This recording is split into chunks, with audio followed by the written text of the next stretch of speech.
ગુજરાતના મુખ્યમંત્રી બનવું એના કરતા ભાવનગર ડિસ્ટ્રિક્ટ કોઓપરેટિવ બેંકના ડાયરેક્ટર બનવું ને એ બહુ સારી બાબત છે। ગુજરાતના ગૃહમંત્રીને પણ કહેવાનું કે લિસ્ટ બનાવો છો તો લિસ્ટ એ આવા કૌભાંડીઓનું પણ બનાવો। ભાવનગર ડિસ્ટ્રિક્ટ કોઓપરેટિવ બેંકના ડાયરેક્ટર બધા જ નીતિ નિયમ નેવા મૂકી અને પોતાના દીકરાને, પોતાના ભાણિયાને કે પોતાના ભત્રીજાને નિમણૂક આપે છે। આપવામાં આવેલી OMR જે હતી, આપવામાં આવેલું જે પેપર હતું એ વિધાઉટ સીલ પેકનું હતું। પીયુનથી લઈ UPSC સુધીની તમામ પરીક્ષાઓ મેં આપી છે, પરંતુ આવી પરીક્ષા ક્યાંય મેં જોઈ નથી। ભાવનગરના જ ભારતીય જનતા પાર્ટીના સત્તાધીશો છે કે જેને છાવરી રહ્યા છે। હું પોતે દેવા માટે તૈયાર છું, CCTV દેવા તૈયાર છું, CDR કહો તો CDR દેવા તૈયાર છું। બધાના વહીવટ એ ઓલરેડી નિવેદ ધરીને જ થયા છે। મને એવું લાગી રહ્યું છે કે ગુજરાતના મુખ્યમંત્રી બનવું એના કરતા ભાવનગર ડિસ્ટ્રિક્ટ કોઓપરેટિવ બેંકના ડાયરેક્ટર બનવું ને એ બહુ સારી બાબત છે। કેમ કે કારણ કે ગુજરાતના મુખ્યમંત્રી આજથી થોડા દિવસ પહેલા ગાંધીનગરમાં રોજગારી પત્ર એનાયત કરતા હતા, તો એવું કહેતા હતા કે ભાઈ CM ના દીકરાને પણ નોકરી આપી હોય ને તો પણ ઓળખાણ વાત કે લાગવગથી ન આપી શકાય કે કોઈ પણ ભલામણથી ન આપી શકાય, પરંતુ ભાવનગર ડિસ્ટ્રિક્ટ કોઓપરેટિવ બેંકના ડાયરેક્ટર બધા જ નીતિ નિયમ નેવા મૂકી અને પોતાના દીકરાને, પોતાના ભાણિયાને કે પોતાના ભત્રીજાને નિમણૂક આપે છે એ વાત સર્વ વિદિત છે। અને આજે આ પ્રેસ કોન્ફરન્સના માધ્યમથી તમામ આધાર પુરાવા સાથે અમે વાત મૂકવા જઈ રહ્યા છીએ કે ભાવનગર ડિસ્ટ્રિક્ટ કોઓપરેટિવ બેંકની અંદર જે ભરતી કરવામાં આવી એમાં ડાયરેક્ટરના જે સગાવાલા હતા, જિલ્લા પ્રમુખ, જિલ્લા અધ્યક્ષ, એ બધાના જે સગાવાલા હતા એ લોકોને જ આની અંદર નિમણૂક આપવામાં આવી છે। આ ભરતીની જે જાહેરાત હતી એ ફેબ્રુઆરી મહિનામાં થઈ હતી 6મી તારીખે, અને ત્યારબાદ 26 તારીખની આસપાસ આની પ્રિલિમિનરી પરીક્ષા લેવામાં આવી હતી। અને જે ભરતી નિયમો હતા એ તમામ નેવે મૂકેલા હતા, કારણ કે નથી આનો સિલેબસ જાહેર કરવામાં આવ્યો, નથી આના રિક્રુટમેન્ટ રૂલ જાહેર કરવામાં આવ્યા, કે નથી આમાં કોઈ જ પ્રકારની પારદર્શિતા જાળવવામાં આવી। કેમ કે આપવામાં આવેલી OMR જે હતી, આપવામાં આવેલું જે પેપર હતું એ વિધાઉટ સીલ પેકનું હતું। OMR પાછી લઈ લેવામાં આવી, કોલ લેટર પાછા લઈ લેવામાં આવ્યા, OMR થી સાથે સાથે પેપર પણ પાછું લઈ લેવામાં આવ્યું છે। એટલે પીયુનથી લઈ UPSC સુધીની તમામ પરીક્ષાઓ મેં આપી છે, પરંતુ આવી પરીક્ષા ક્યાંય મેં જોઈ નથી, આ હકીકત છે।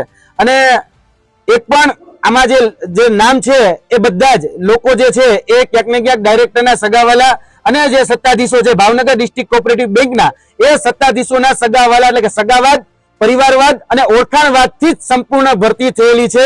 અને આજે એ તમામ તથ્ય પુરાવા અમે રજૂ કરી રહ્યા છીએ। અને ગુજરાતના ગૃહમંત્રીને પણ કહેવાનું કે લિસ્ટ બનાવો છો તો લિસ્ટ એ આવા કૌભાંડીઓનું પણ બનાવો કે જેથી કરીને આને જે છાવરે છે એ છાવરનારા ભાવનગરના જ ભારતીય જનતા પાર્ટીના સત્તાધીશો છે કે જેને છાવરી રહ્યા છે, તો આને છાવરનારા જે છે એનું પણ લિસ્ટ બનાવી અને એનો પણ વરઘોડો કાઢવામાં આવે એવી અમારી વિનંતી છે। ભાવનગર ડિસ્ટ્રિક્ટ કોઓપરેટિવ બેંકની અંદર જે ભરતી કરવામાં આવી છે એ ભરતી નિયમ વિરુદ્ધ છે। તેની સાથે સાથે જે લોકોની નિમણૂક થઈ છે એ નિમણૂક યાદી પણ અમે તમારા સમક્ષ મૂકી રહ્યા છીએ। કેમ કે આ જે નિમણૂક થયા છે તેમાં અગાઉથી જ આજથી 15 દિવસ પહેલા અમે અગાઉથી કહ્યું હતું કે આ ભરતીની અંદર ભરતી નિમણૂક પત્ર જેને મળશે એમાં 2 ડાયરેક્ટરના દીકરા હશે, જનરલ મેનેજરના ભત્રીજા હશે, ડાયરેક્ટરના ભત્રીજા હશે, ડાયરેક્ટરના શાળાના દીકરા હશે, ડાયરેક્ટરના નામ આ બધાના નામ આપીશું। પછી બીજેપીમાં જે હોદ્દો ધરાવનાર રઘુભાઈ ઉંબલ છે એમના સગાવાલા, તેની સાથે સાથે જિલ્લા પંચાયતના પ્રમુખ એના સગાવાલા ને આમાં નિમણૂક મળી છે। હવે જો નામની યાદી કહું તો ડાયરેક્ટર જે છે એમના દીકરા મિતુલ કાંતિભાઈ દાંડલા એ આ પરીક્ષાની અંદર ઉત્તીર્ણ થયા છે અને એમને પણ આમાં નિમણૂક મળી છે। તેની સાથે સાથે સત્યજીતસિંહ બળદેવસિંહ સરવૈયા, તેની સાથે સાથે જે ડાયરેક્ટરના દીકરા શિવદત્તસિંહ જીતેન્દ્રસિંહ ગોહિલ જે ડાયરેક્ટરના ભત્રીજા છે, ઓમદેવસિંહ ભોજરાજસિંહ સરવૈયા જે જનરલ મેનેજરના ભત્રીજા છે, પ્રિયરાજસિંહ ભીમદેવસિંહ સરવૈયા જે જનરલ મેનેજરના ભત્રીજા છે, જયરાજસિંહ પ્રતાપસિંહ જાડેજા જે જૂના યુનિયનના પ્રમુખના ભત્રીજા છે, અને જેને RD સરવૈયા જે છે જેને જનરલ મેનેજર બનાવવામાં મદદ કરી હતી તે પોતે। ત્યારબાદ હરપાલસિંહ ભરતભાઈ ખાચર જે સ્ટાફના જે કહી શકાય ડિસ્ટ્રિક્ટ કોઓપરેટિવ બેંક છે એમના દીકરા છે, એમાં જે સ્ટાફમાં જે છે એના। ત્યારબાદ જયતુભાઈ માયકાના દીકરા હાર્દિકભાઈ રાજુભાઈ મેર, ધનરાજભાઈ જયેશભાઈ ભટ્ટ, બ્રિજરાજસિંહ વેગર જે ડાયરેક્ટરના સંબંધી છે, હર્ષિલ સતીશભાઈ મહેતા, રઘુભાઈ ઉંબલના ભત્રીજા અને એની સાથે સાથે એના સંબંધીઓ। અને આ ભરતી જે છે એ સંપૂર્ણ આ મેં જે નામ આપ્યા એ અત્યારે 15 જ નામ હતા, પરંતુ આની પહેલા 2024ની અંદર આ જ લોકો જે હું નામ બોલ્યો એ જ લોકોની 2024ની અંદર પિયુન તરીકે ડિસ્ટ્રિક્ટ કોઓપરેટિવ બેંકની અંદર ખોટી રીતે લેવામાં આવ્યા હતા, ખોટી રીતે. અને જૂન 2024માં કોઈ પણ ભરતી પ્રક્રિયા કર્યા વિના સીધા જ નિમણૂક પત્ર આપી દીધા હતા આ લોકોના. એમાં ભરતસિંહ મોરી, કૌશિક ગુંડલિયા, મિતુલ ધાંધલિયા, હરેશ રમણા, ઓમદેવસિંહ જે મેનેજર હતા એના સગા, ગિરિરાજસિંહ, ભગીરથસિંહ, માનવેન્દ્રસિંહ, શિવદત્તસિંહ જે ડાયરેક્ટરના સગા છે તે, બિલન પુરોહિત, સત્યજીત સરવૈયા જે ડાયરેક્ટરના સગા છે તે, હરપાલસિંહ, હર્ષિલ મહેતા, શુભ હિતેશભાઈ, ત્યારબાદ લવકુમાર રાઠોડ, બ્રિજરાજસિંહ વેગડ, કેતન અગોલ અને નિખિલ. આ લોકોની ભરતી 2024 જૂનમાં કોઈ જ ભરતી પ્રક્રિયા વગર કરી દીધી હતી. ત્યારે અહીંના જે જાગૃત વ્યક્તિ હતા એના દ્વારા જે કહી શકાય કે ડિસ્ટ્રિક્ટ રજિસ્ટ્રારને રજૂઆત કરવામાં આવી, ત્યારબાદ એ ડિસ્ટ્રિક્ટ સ્ટેટ રજિસ્ટ્રારને રજૂઆત કરી, ત્યારબાદ આ લોકોને છૂટા કરવામાં આવ્યા હતા.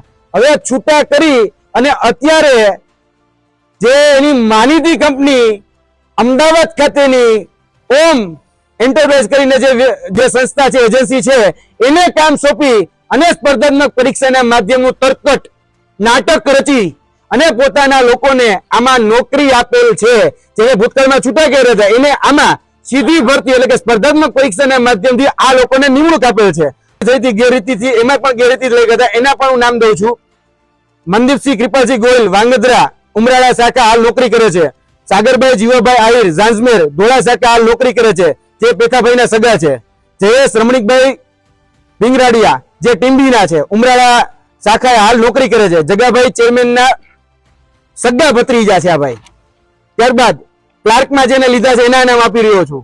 મિત સુરેશભાઈ ભાંગરડિયા, ટીમ્બી ઉમરાળા. એટલે ટીમ્બી આપણે બધા જાણીએ છીએ કે વર્તમાનમાં જે વિસાવદર સીટમાં આમ આદમી પાર્ટીના જેને ઉમેદવાર બનાવવામાં આવ્યા ગોપાલ ઇટાલિયા, એમનું વતન. ત્યારબાદ એ જ વતનમાંથી કેશુભાઈ નટુભાઈ ગોહિલ ધોળા ગોદરજી હાલ પરવાળા શાખામાં નોકરી કરે છે. ભીમજીભાઈ કોતરના દીકરા ટીમ્બી ખાતેના. ત્યારબાદ ધર્મવીરસિંહ સોલંકી.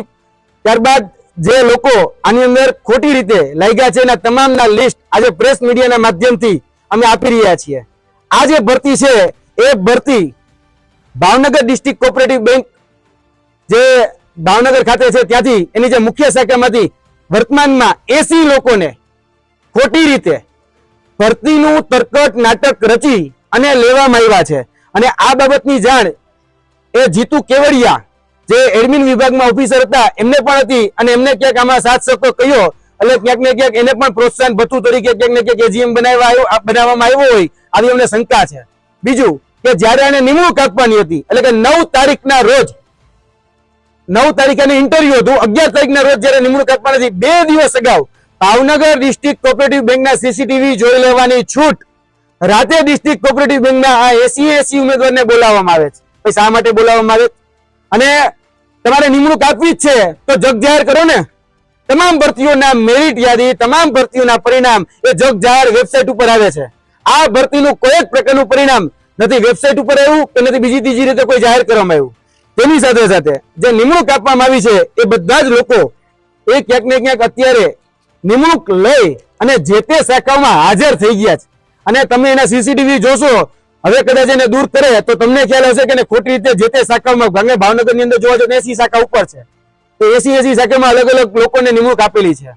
એની સાથે સાથે કૌભાંડમાં અમને એક પ્રશ્ન ઘણા સમયથી હતો કારણ કે પ્રેસ મીડિયા માધ્યમે સૌથી વધારે ભાવનગરના પ્રેસ મીડિયા માધ્યમે આનું કવરેજ કરેલું, ભાવનગર પ્રેસ મીડિયાના માધ્યમે આ બાબત ઉજાગર કરેલી, પરંતુ કોઈ પણ વિપક્ષના નેતાએ આમાં ક્યાંય ભાગ ભજવો નથી. એનું એકમાત્ર કારણ કે ભાગ બટાઈ થયેલો છે.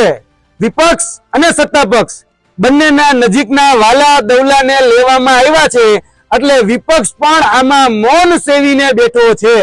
કારણ કે વિપક્ષે પણ આ મુદ્દો ક્યાંય ઉપાડ્યો નથી. કારણ કે આવડી મોટી ભરતીનું કૌભાંડ થઈ જતું હોય અને જ્યાંથી વિપક્ષના નેતા અહીંથી આવતા હોય અને વિપક્ષના નેતા ચૂકે ચા ન કરે એટલે સમજી લેવાનું કે ક્યાંક ને ક્યાંક ભાગ બેટાઈનો હિસ્સો એ જે તે વર્તમાન વિપક્ષના નેતાઓ કે પોતાના સગાવાલોને પણ મળ્યો છે.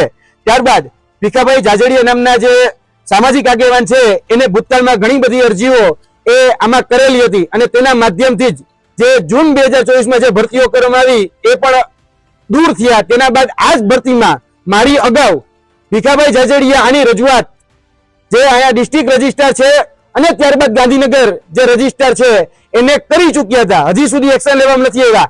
એટલે આજે અમારે રૂબરૂ અહીંયા ભાવનગર ડિસ્ટ્રિક્ટ રજિસ્ટર છે એને આવવું પડ્યું અને વાત કરવી પડી, કારણ કે અમારી પાસે જે લિસ્ટ છે એ મૂકવું પડ્યું. ત્યારબાદ અહીંના જ જે કનકસિંહ સરવૈયા છે, જે જાગૃત નાગરિક છે, એ જાગૃત નાગરિકે પણ અહીંયા અરજી આપેલી, છતાં પણ એ અરજી ઉપર કોઈ, કારણ કે આ બધી અરજીઓ એવી હતી કે પરીક્ષા લીધા પહેલાની અરજી હતી કે આની અંદર કયા વ્યક્તિ લાગવાના છે.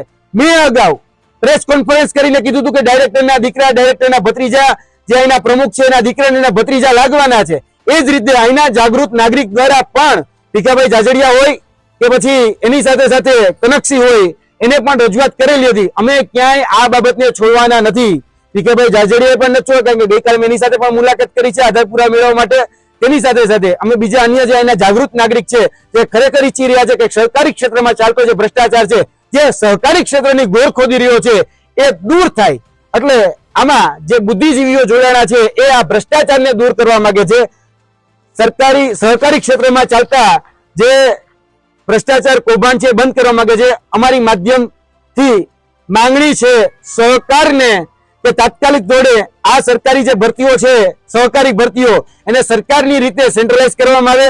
ત્યારબાદ અમારી બીજી માંગણી છે કે આ ખાનગી એજન્સીને કામ આપવામાં આવે છે એની જગ્યાએ જીપીએસસી જેવી હોય કે નાબાર્ડ જેવી હોય કે યુપીએસસી જેવી કે જે ગવર્મેન્ટ રિક્રુટમેન્ટ પ્રોસેસ લેતી હોય એવી એજન્સીઓને કામ સોંપવામાં આવે. ત્રીજી અમારી માંગણી છે કે જિલ્લા સરકારી બેંકમાં જે અત્યારે જે નોકરી કરી રહ્યા છે એને થોડો સમય સાઇડલાઇન કરી અને આની ઉપર એસઆઈટી ની રચના કરવામાં આવે અને એ એસઆઈટી ની રચનામાં અમારા જેવા નિષ્પક્ષ લોકોને ક્યાં કૌભાંડ કઈ રીતે ચાલે છે જેની એને માહિતી છે એવા લોકોને સામેલ કરી કાં તો નિવૃત્ત જજની અધ્યક્ષતામાં અથવા તો જે પાકસાબ ઈમાનદાર હોય તેવા લોકોને જોડે લઈ આની અંદર એસઆઈટી ની રચના કરી જે ડિસ્ટ્રિક્ટ રજિસ્ટર હોય કે પછી સ્ટેટ રજિસ્ટર હોય એની ઉપર કાર્યવાહી કરવામાં આવે અને દાખલો બેસે. કારણ કે આ બધા જ લોકોને પહેલા તો સસ્પેન્ડ કરવામાં આવે. જે લોકોને નિમણૂક આપી છે એને તાત્કાલિક ધોરણે સસ્પેન્ડ કરી તમામના ડીવીઆર, તમામના સીડીઆર એ બધું જ જોઈ કોનો કેનો વ્યવહાર કઈ રીતે કઈ બેંકમાં કયા માધ્યમથી થયો એ આપવામાં આવે. જો સરકાર પાસે એનો કોઈ આધાર ન હોય તો હું પોતે દેવા માટે તૈયાર છું. સીસીટીવી દેવા તૈયાર છું, સીડીઆર ગયો તો સીડીઆર દેવા તૈયાર છું, કારણ કે બધાના વહીવટ એ ઓલરેડી નિવેદ ધરીને જ થયા છે. આમાં બધા લોકો નિવેદ ધર્યા છે.